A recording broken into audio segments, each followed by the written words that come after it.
Ahojte.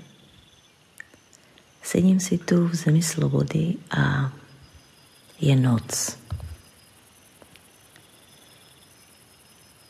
Teda tak nad ránom nejaké 4 hodiny.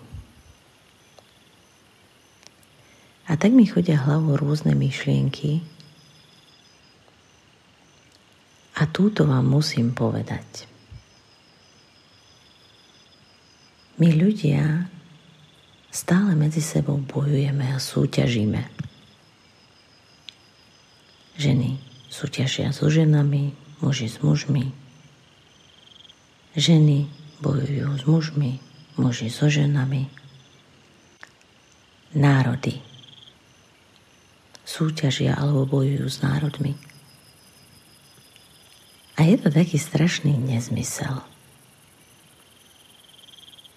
Pretože každý jeden človek na tejto zemi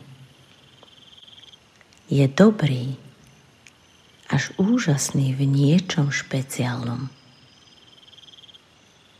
A len keď sa spojíme dohromady a budeme si to dávať v prospech,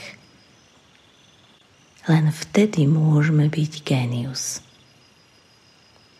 Len vtedy, keď sa spojíme, môžeme byť všetci geniálni. Uvedomujete si tú silu tej skutočnosti? Veď my sme vlastne tak strašne hlúpi, že to, čo vieme, zneužívame proti iným. Namiesto toho, aby sme tomu dali ešte väčšiu silu, keď príjmeme to, čo vie niekto iný. Toto je to, čo musíme robiť. Nie, nemusíme, mali by sme. Pretože je to dobré pre všetkých. Ja nechápem jednu vec. Ako môžem byť šťastná sama na zemi? Keď ja budem mať všetko, čo ma môže naplňať, keď iní nebudú mať nič? Keď mám viac, prečo by som sa nemala podeliť? Čo by som z toho mala mať? Vidíte teraz, ako zvykneme uvažovať? Na svete je všetkého dostatok.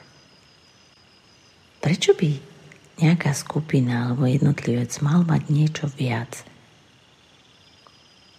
Keď je to v konečnom dôsledku ani nerobí šťastným. Prestaňme byť hlupákmi a buďme géniovia. Spojme to, čo vieme a tvorme nádheru. My ľudia to dokážeme. Dokážeme úžasné veci. A ešte keď necháme prírodu, aby si všetko robila po svojom a prestali sme ju prekacovať, aby robila to, čo chceme my, tak to už bude absolútne dokonalé.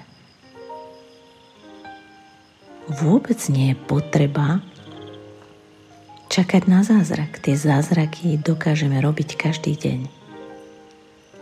Nechajme to, čo funguje, aby fungovalo a prestaňme robiť to, čo nefunguje. Aké je jednoduché.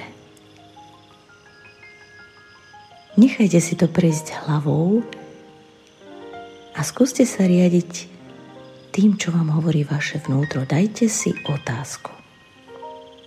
Čo chcem? Kto vlastne som? Chcem byť hlupák alebo génius?